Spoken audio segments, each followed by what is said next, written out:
दोस्तों नमस्कार, जय श्री कृष्णा। आज अपन देखते हैं जिला दर्शन नागौर के अंदर फर्स्ट पार्ट अपने किया, उसके अंदर मंदिर तक अपने कर लिया। नागौर का पूरा इतिहास, नागौर का पुराना नाम और नागौर पर किन किन शासकों ने अधिकार किया। पहले चौहानों ने, फिर मेवाड़ ने, फिर मारवाड़ ने। आज अपन देखते हैं नागौर के मंदिर अपने देख लेते हैं। आज अपन देखते हैं नागौर के जो पशु मेले हैं, कौन कौन से पशु मेले हैं नागौर के अंदर लगते हैं। तो सर्वाधिक पशु मेले कहाँ लगते हैं, किस जिले के अंदर, तो नागौर के अंदर लगते हैं। लेकिन अगर जगह पूछ ले तो झादरा पाटन लगते हैं, वहाँ 2 लगते हैं और यहाँ पर एक जगह पर 2 कई मेले नहीं है।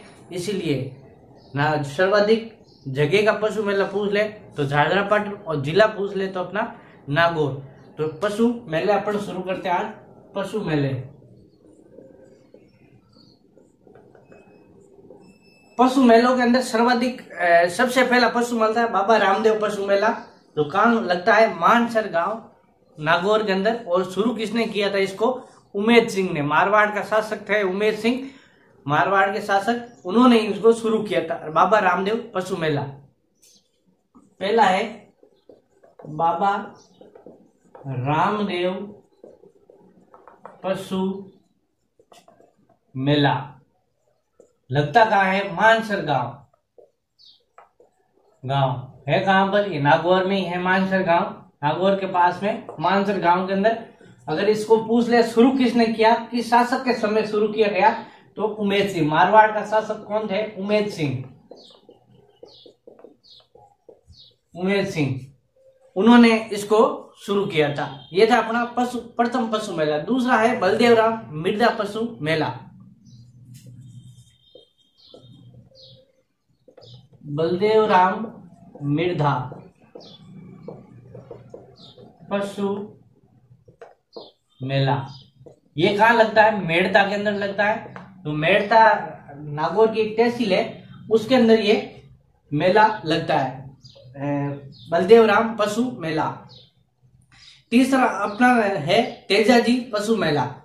तीसरा तेजाजी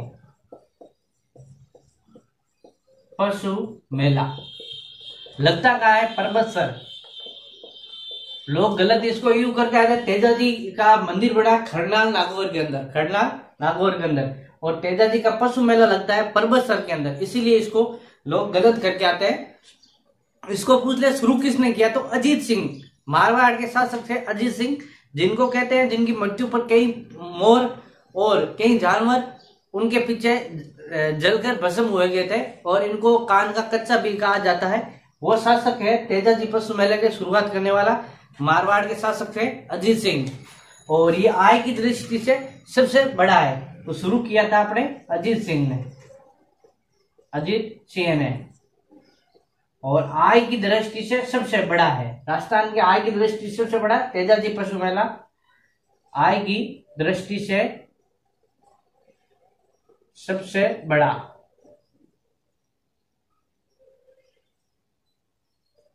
आय की दृष्टि से सबसे बड़ा। ये पूछ लीजिए भरा कब जाता है, तो सावन की पूर्णिमा से भादवे की अमावस्या तक इसको भरा जाता है। अगर ये शुरू पूछ ले तो श्रावण की पूर्णिमा से भाद्रपद अमावस्या तक ये भरा जाता है। ये था अपना तेजाजी पशु मेला। और चौथा मेला अपने नागौर का मेला। ये 4 मेले लगते हैं नागौर के अंदर, और नागौर नाम से चौथा है नागौर पशु मेला। ये 4 पशु मेले है राजस्थान नागौर के। अपन नागौर जिला दर्शन पढ़ रहे हैं, तो नागौर की पूरा लिखेंगे अपन नागौर का। तो नागौर के कितने पशु मेला लगते हैं, 4, और सबसे बड़ा है तेजाजी पशु मेला। कहाँ लगता है, ये परबतसर के अंदर। ये याद रख लेना जगह, परबतसर, क्योंकि तेजाजी पशु मेला, तेजाजी का मंदिर पूछे, मेला कहाँ लगता है, तो खरनाल नागौर के अंदर लगता है, और तेजाजी पशु मेला लगता है परबतसर के अंदर। 4 पशु मेले के बाद में अपन देखते हैं, ये मेड़ता तहसील के अंदर लगता है बलदेव राम पशु मेला। नागौर के अंदर एक जगह है मेड़ता रोड, उसका अगर पुराना नाम पूछ ले तो क्या है, फड़ौदी। ये एक्चुअल फड़ौदी जगह कहाँ है, जोधपुर के अंदर। लेकिन अगर पूछ ले मेड़ता रोड, पुराना नाम एक बार आ रखा है यार, क्या है, फड़ौदी। मेड़ता रोड का पूरा नाम क्या है, फड़ौदी। और अगर पहली बस सेवा, रेल बस सेवा राजस्थान के अंदर कहाँ शुरू हुई, तो मेड़ता रोड से मेड़ता सिटी के बीच शुरू हुई। कब, 2 अक्टूबर 1993 को प्रथम रेल बस सेवा, प्रथम रेल बस सेवा कहाँ शुरू हुई है, अपने मेड़ता रोड से मेड़ता सिटी।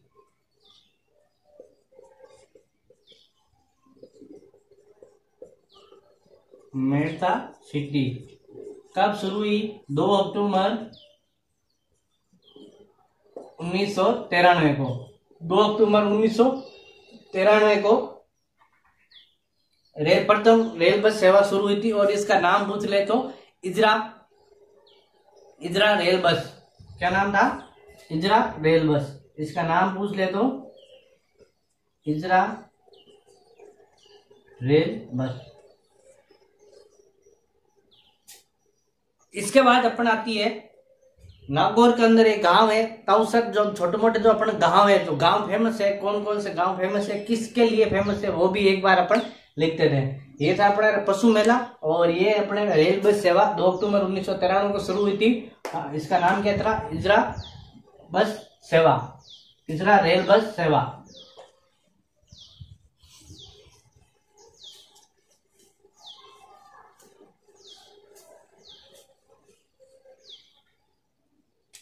इसके बाद देखते हैं अपन जो छोटे छोटे गांव है वो किसके लिए, नागौर के अंदर छोटे छोटे गांव है वो किसके लिए फेमस है। फिर पहले सबसे पहला था टांकला गांव। टांकला गांव किसके लिए, दरिया बनाने के लिए प्रसिद्ध है। टांकला ग्राम दरिया बनाई जाती है। और बड़ू गांव है, बड़ू गांव जूतियां प्रसिद्ध है, बड़ू गांव की जूतियां प्रसिद्ध है। बड़ू गांव की क्या प्रसिद्ध है, जूतियां। ताउसर गांव नागौरी मेथी के लिए प्रसिद्ध है। ताउसर गांव नागौरी मेथी के लिए प्रसिद्ध।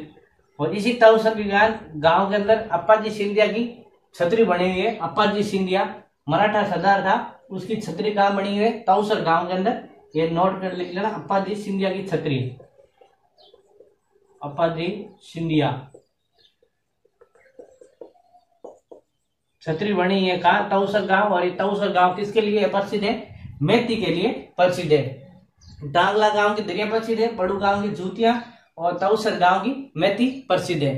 ये थे अपने थे 3 गांव। अगर पशुपालन के अंदर देखते तो वरुण गांव, नागौर का वरुण गांव है तो बकरियां प्रसिद्ध है। वरुण गांव की बकरियां प्रसिद्ध है। वरुण गांव बकरियां प्रसिद्ध है।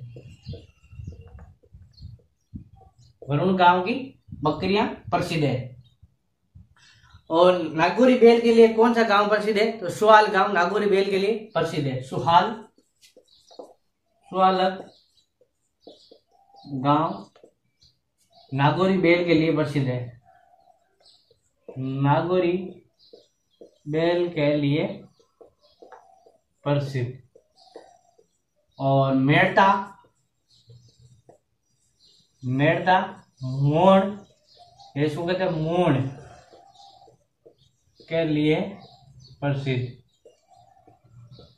ये थे गांव नागौर के। जो गांव किसके लिए, कौन सा किस चीज के लिए प्रसिद्ध है, वो अपने एक बार देखा था। टाकला गांव की दरिया प्रसिद्ध है, बड़ू गांव की जूतियां, और ताउसर गांव की मेथी, और वरुण गांव की बकरियां, और सुवाला गांव नागौरी बेल के लिए प्रसिद्ध है। और मेड़ता की मूण या मोड़ कहते हैं उसको, वो प्रसिद्ध है। ये था अपना नागौर का जो गांव थे वो। अब देखते हैं अकबर मुगल शासक अकबर, तो उसके 9 रत्न के अंदर 3 नागौर के थे। कौन कौन से थे, एक तो बीरबल कहाँ का था, नागौर का। एक अब्दुल फजल और एक फैजी। अब्दुल फजल फैजी, ये 2 तो आराम से याद हो, फजल और फैजी एफ से शुरू होते हैं, फजल और फैजी। और एक वे अकबर का प्रमुख सहयोगी बीरबल। तो 3 थे नवरत्नों के अंदर अपने नागौर के कौन कौन से? बीरबल, अब्दुल फजल और फैजी।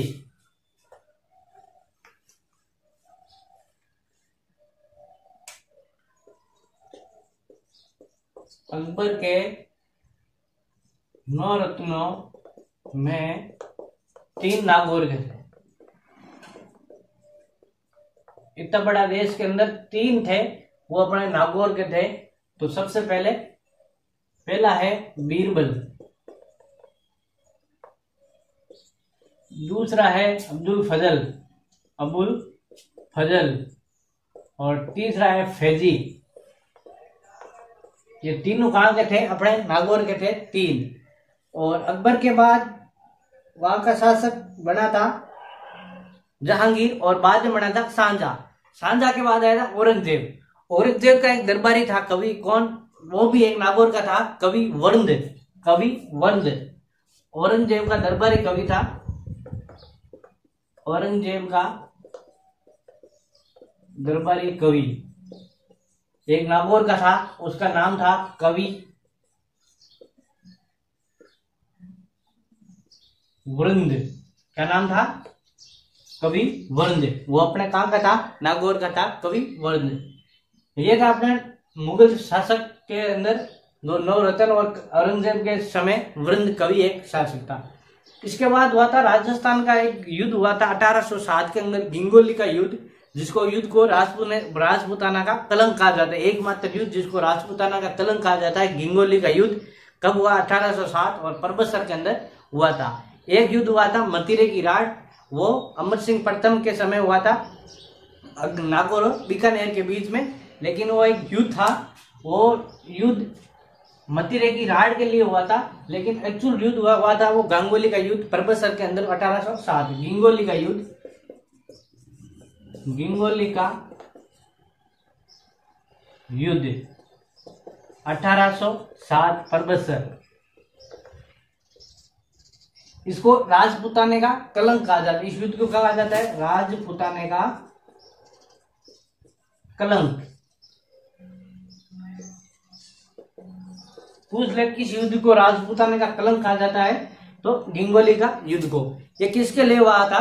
कृष्ण कुमारी के विवाह के कारण हुआ था, कृष्ण कुमारी विवाह। इसको ये भी लिख लेना, कृष्णा कुमारी विवाह। कहां की ये थी? राजकुमारी मेवाड़ की थी ये विवाह। और इसको कहते हैं अमीर खां पिंडारी के कहने पर इसको जेल दे दिया गया था। अमीर खां पिंडारी के कहने पर इसको जेल दे दिया गया, क्योंकि ये युद्ध का कारण हुआ कि तो उन्होंने कहा ना रहेगी बांस ना बजेगी बांसुरी, तो इसको इसीलिए इसको जेल दे दिया गया अमीर खां पिंडारी के कहने पर। ये युद्ध किन किन के बीच में हुआ था, ये इंपॉर्टेंट है। इसके अंदर युद्ध के बीच में मेवाड़ का कहीं जिक्र नहीं है। ये होता मारवाड़ के मान सिंह और जयपुर का था जगत सिंह द्वितीय। युद्ध के बीच ये युद्ध किन किन के हुआ? मारवाड़ का था मान सिंह, मारवाड़ का मान सिंह मारवाड़, और वर्षे जगत सिंह द्वितीय। ये कहां का था? ये आमेर का, जयपुर का, जगत सिंह द्वितीय। इनके मध्य ये युद्ध हुआ, और इसके अंदर विजय कौन हुआ? तो जगत सिंह द्वितीय। ये विजय हुआ था। विजय कब हुआ था? 1807 परबतसर के अंदर गिंगोली का युद्ध। और राजपूताना ने इसको क्या कहा जाता है? कलंक कहा जाता है। 1807 के बाद 1857 की क्रांति आती है। 1807 के बाद क्या आती है? 1857 क्रांति। राजस्थान के 3 ठिकाने थे ठाकुरों, 3 ठिकानों के ठाकुरों ने 1857 क्रांतिकारियों का बहुत भरपूर सहयोग किया था। वो 4 थे, 4 ठिकानों के अंदर उन भरपूर सहयोग किया था। तो अपन वो 4 ठिकाने कौन कौन से वो लिख लेते हैं एक बार। 1857 की क्रांति, 1857 की क्रांति में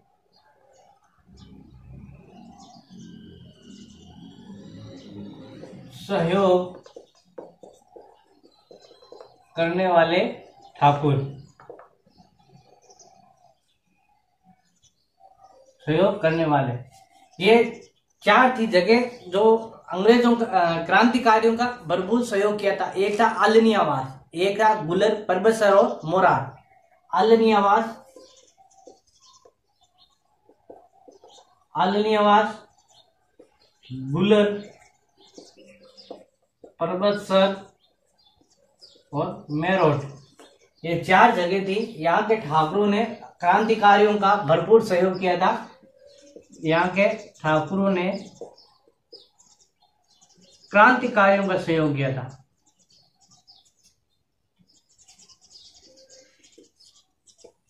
का सहयोग पूछले राजस्थान की सबसे पहले क्रांति की 1857 क्रांति ज्वाला कहां से फूटी? नसीराबाद की छावनी से। नसीराबाद की छावनी से 1857 क्रांति के अंदर ये चार जगह थी। यहाँ के ठाकुरों ने क्रांतिकारियों का सहयोग किया था। कौन कौन से? आलनी आवास, गुलर पर्वत सरोवर, मेरठ, मारोट, मारोट है ये, मारोट। इन चारों जगहों के ठाकुरों ने बहुत भरपूर सहयोग किया था इनका, क्रांतिकारियों का। इसके बाद आती है कर्माबाई। राजस्थान के वीरों की धरती कहा जाता है। राजस्थान के अंदर किस जगह को वीरों की धरती कहा जाता है? नागौर को वीरों की धरती कहा जाता है, क्योंकि ज्यादातर संत, जो संत है वो ज्यादातर अपन को नागौर में ही मिलेंगे। जैसे कर्माबाई, मीराबाई, तेजाजी, गोगाजी, ये लगभग कहां से अपन का? नागौर से ही है। और सबसे पहले आते थे कर्माबाई।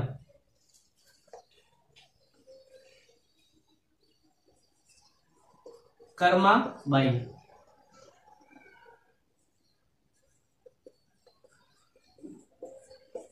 कर्माबाई, कर्माबाई कहाँ की है?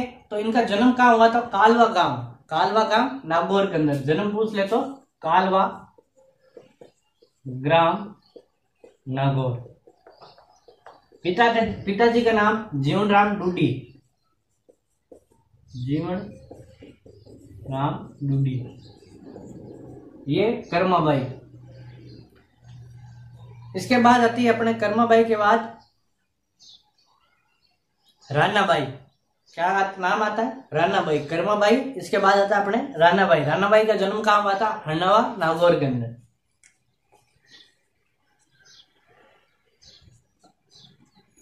रानाबाई, इनका जन्म हुआ हरनावा नागौर, हरनावा नागौर। कर्माबाई कालवा गांव नागौर, रानाबाई हरनावा ग्राम नागौर। इसके बाद आता है भक्त शिरोमणि मीरा, मीराबाई। मीराबाई का जन्म कहाँ हुआ था? तो कुड़की ग्राम के अंदर 1498 ईस्वी के अंदर कुड़की ग्राम, पाली के अंदर है ये कुड़की ग्राम, वहां पर इनका जन्म हुआ था। इसके बाद अपन लिखते हैं मीराबाई।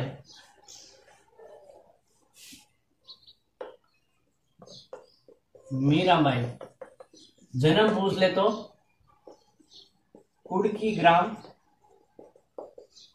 अंदर इनका जन्म हुआ था। कुड़की ग्राम कहाँ है? पाली के अंदर। लेकिन अपन जो गीत क्या मीरा जन्मी मेड़ता, मेड़ता नहीं है, मीरा जन्मी है कुड़की ग्राम पाली के अंदर। मीराबाई का लालन पोषण पालन हुआ था कुड़की मेड़ता के अंदर। और इनका जन्म हुआ रतन सिंह राठौड़ के घर हुआ था। अगर पूछ ले इनके पिता का नाम क्या था? रतन सिंह राठौड़, रतन सिंह राठौड़। रतन सिंह राठौड़ के पिता का नाम तो राव दूधा, और दूधा के पिता का नाम तो राव जोधा। ये जोधपुर मारवाड़ वंश से संबंधित है। तो अगर पूछ ले रतन सिंह मीराबाई किससे संबंधित है? मारवाड़ के शासकों से, क्योंकि रतन सिंह के पिता, मीराबाई के पिता का नाम था रतन सिंह, और रतन सिंह के पिता का नाम था राव दूधा, और राव दूधा के पिता का नाम था राव जोधा। जोधा, राव जोधा है वो मीराबाई जी के क्या थे? मीराबाई जी के दादा थे, इसीलिए ये मारवाड़ वंश से संबंधित है। यहाँ लिख लो मारवाड़ वंश। नागौर एक मारवाड़ वंश की बाद के अंदर शाखा के रूप में कार्य किया, इसीलिए वहां के साथ मेहता के कौन से थे? रतन सिंह, मारवाड़ वंश से संबंधित।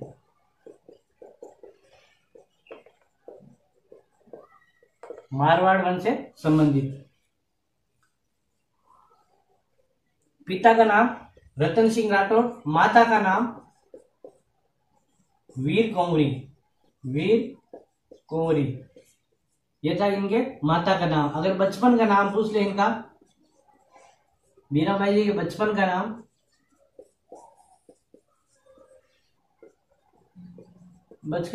था प्रेमल। बचपन का नाम क्या था? प्रेमल। और इनके अगर पति का नाम पूछ ले तो राणा सांगा के पुत्र भोजराज। तो कम आयु के अंदर खानवा के युद्ध के अंदर उनकी मृत्यु हो गई।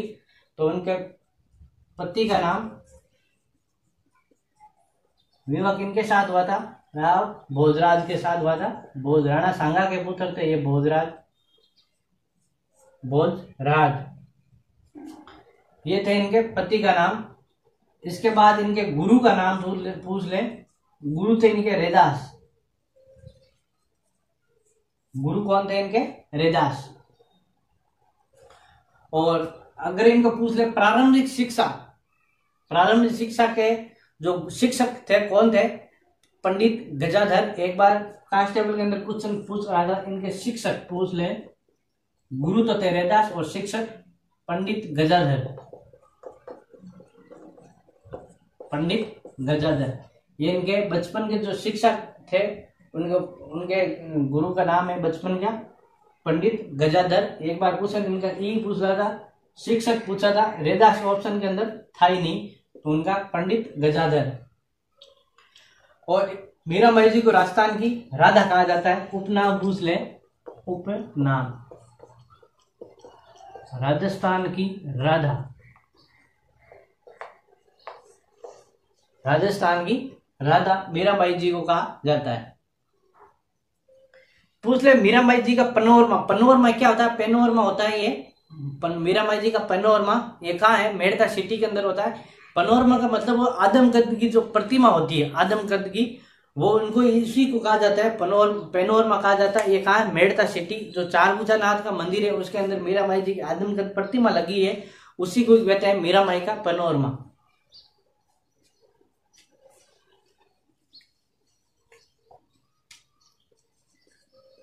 मीराबाई का पैनोरमा कहाँ है? मेड़ता सिटी। ये पैनोरमा बहुत सारों का, जैसे जामोजी का पैनोरमा कहाँ है? पिंपासर ग्राम। जामोजी का जन्म कहाँ हुआ था? नागौर ग्राम पिंपासर। आगे अपन पढ़ लेंगे इसको, ये लिख लेते हैं अपन यही। एक जामोजी का पैनोरमा, जामोजी का पैनोरमा पिंपासर ग्राम। ये कहाँ है? नागौर के अंदर है। पिंपासर ग्राम नागौर। जामोजी का जन्म हुआ था, वहीं पर उनकी आदमकद प्रतिमा लगी हुई है, उनको ही कहा जाता है जामोजी का पैनोरमा। एक होता है यहीं पर एक नागौर के अंदर एक बड़ा हुआ अमर सिंह राठौड़ की छतरी बनी हुई है। कहां पर है? नागौर के अंदर है। अमर सिंह राठौड़ की छतरी पूछ ले तो कहां है? नागौर के अंदर। अमर सिंह जो मारवाड़ में नागौर का सांजा ने उसको परगना दिया था, तो वहीं पर उनकी छतरी बनी हुई है। अमर सिंह राठौड़, अमर सिंह राठौड़ की छतरी कहाँ है? नागौर के अंदर बनी हुई है। नागौर के अंदर एक अंग्रेज अधिकारा डी बोंज की कब्र कहाँ बनी है? मेड़ता के अंदर। डी बोंज की कब्र, अंग्रेज अधिकारी था ये। डी बोन की कब्र कहाँ है? मेड़ता। बीन बोन की कब्र कहाँ है? मेड़ता के अंदर बनी हुई है। नौ शहीदों की मजार पूछ ले तो कहाँ है? मेड़ता के अंदर। 9 शहीदों की मजार, ये कहाँ बनी है? मेड़ता।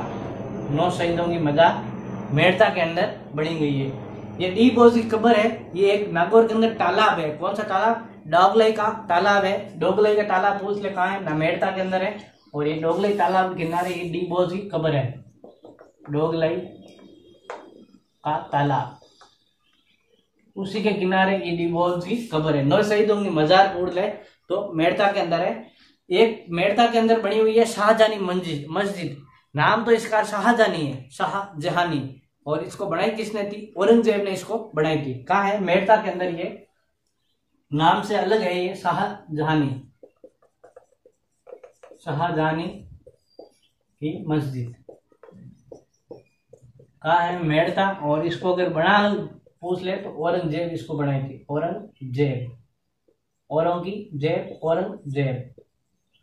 मुगल शासक का पतन का मुख्य कारण कौन था? औरंगजेब भी मुगल शासक पतन का मुख्य कारण था। शाहजहां की मस्जिद कहाँ है? मेड़ता के अंदर, और बनाई किसने थी? औरंगजेब के अंदर है। नागौर के अंदर एक आखेड़ निषेध सेंटर है। राजस्थान के जो आखेड़ निषेध सबसे छोटा है वो क्या है? रोटू गांव। और यहीं पर जाम्बू जी का एक स्थल भी बना हुआ है रोटू गांव के अंदर। राजस्थान का आखेड़ निषेध, नागौर का आखेड़ निषेध क्षेत्र पुल है, आखेड़ निषेध क्षेत्र रोटू गांव के अंदर बना हुआ है, रोटू ग्राम। सबसे छोटा आखेड़ निषेध क्षेत्र है ये। कहां पर है? नागौर के अंदर, रोटू ग्राम के अंदर ये आखेड़ निषेध क्षेत्र बना हुआ है। नागौर के अंदर दो उत्खनन स्थल है, एक तो है गौरव गांव जाइल और एक कुराड़ा परबतसर, दो है। आपने कुराड़ा परबतसर को सुना होगा, लेकिन गौरव गांव जाइल के अंदर है, उसको नहीं सुना होगा। ये दो उत्खनन क्षेत्र है, कहां पर है? नागौर के अंदर। तो आप ये लिख लो, गौरव गांव, ये कहा है? जाइल नागौर में। और कुराड़ा कहाँ है? परबतसर। ये दो आखे उत्खनन स्थल है, ये उत्खनन स्थल, उत्खनन स्थल। यहाँ पर बहुत सारे तांबे के उपकरण मिले थे, इसलिए ये चर्चा में थे। गौरव गांव जाइल और कुराड़ा परबतसर। पूछ ले गौरव उत्खनन स्थल कहाँ है? नागौर के अंदर।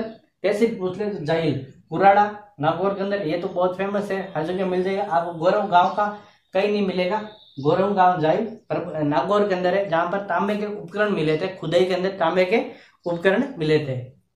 एक होता है राजस्थान के अंदर, नागौर के अंदर एक है दूधागढ़ का दुर्ग बना हुआ है।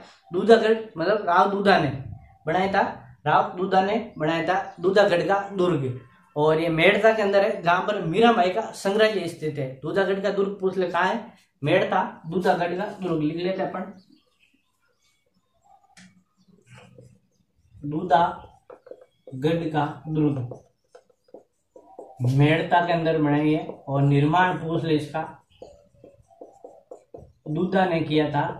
और इसी के अंदर मीराबाई का संग्रहालय पूछ ले, मीराबाई का संग्रहालय कहाँ है? तो दूधागढ़ दुर्ग में है, ना कि मीराबाई के मंदिर में। जो मंदिर है उसके पीछे ही बना हुआ ये दूधागढ़ का दुर्ग, और वहीं पर मीराबाई का संग्रहालय है, मीराबाई का संग्रहालय, मीराबाई का संग्रहालय कहां पर है? मेड़ता के अंदर है, दूधागढ़ के दुर्ग के अंदर ये है। एक है मेड़ता के अंदर मालकोट का दुर्ग है। कहां पर है? मेड़ता, मालकोट का दुर्ग। मालकोट का नाम से ही पता चलता है निर्माण किसने किया था? मारवाड़ के शासक मालदेव ने इसका निर्माण किया था। मालकोट का दुर्ग वीरम सिंह मेड़तिया को हराकर जब मालदेव ने मेड़ता को जीता था, नागौर को, उस समय दुर्ग का निर्माण किया। उसका पुनर्निर्माण, दुर्ग तो पहले था, उसका पुनर्निर्माण इसका नाम कर दिया मालकोट का दुर्ग। और इसका निर्माण पूछ ले मालदेव ने। मारवाड़ का शासक कौन था? मालदेव। उसने उसका मालकोट दुर्ग का निर्माण किया। कहाँ है? मेड़ता, मेड़ते के अंदर मालकोट का दुर्ग है। इसके बाद होता है कुचामन का दुर्ग। कुचामन का दुर्ग को जागीरी का सिरमौर दुर्ग कहा जाता है। कुचामन दुर्ग को क्या कहा जाता है? जागीरी का सिरमौर दुर्ग कहा जाता है इसको, कुचामन के दुर्ग को। अगर इसका निर्माण पूछ ले तो ठाकुर जालिम सिंह ने कराया था। कुचामन का दुर्ग अपन एक और लिख लेते हैं, दुर्ग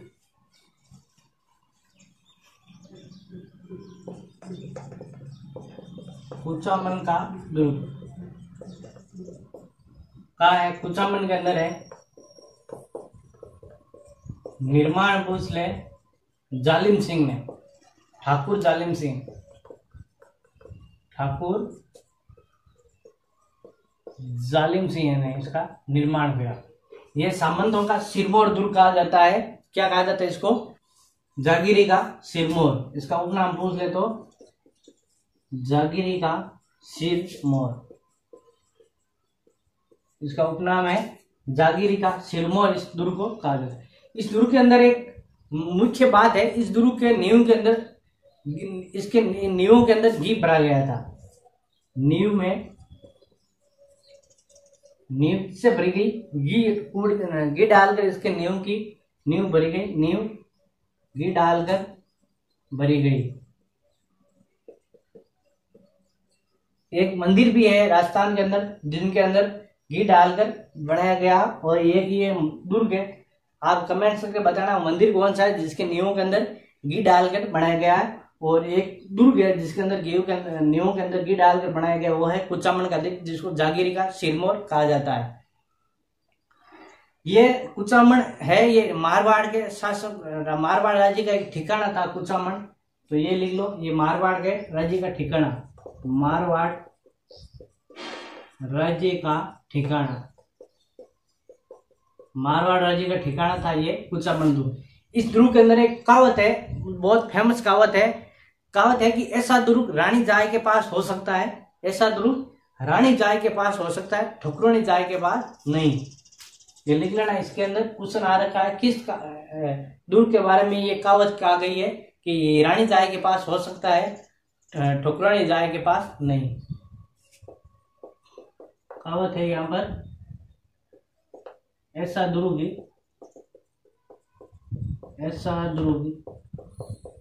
रानी जाय के पास हो सकता है,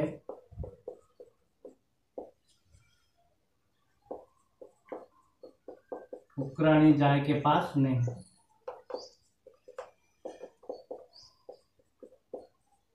रानी जाय के पास हो सकता है, ठुकरानी जाय के पास ऐसा दुर्ग नहीं हो सकता। ये किस दुर्ग के बारे में कहावत है? तो कुचामन के दुर्ग के बारे में कहावत है, जिसको जागीरी का सिरमौर कहा जाता है।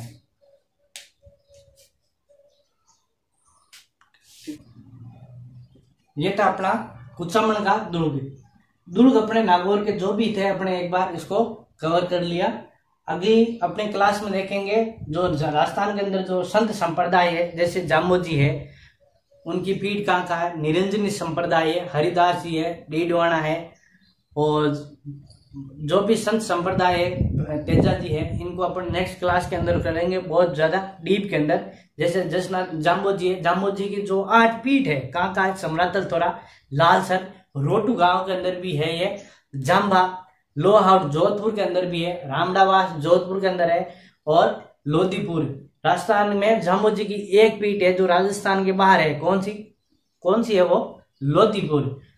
7 पीठ है जो राजस्थान के अंदर है और एक है बाहर है, कौन नाम? उसका नाम है लोधीपुर। ये अपन करेंगे नेक्स्ट क्लास के अंदर, जहां पर अपन जाम्बोजी का पूरा हिस्ट्री देख लेंगे एक बार।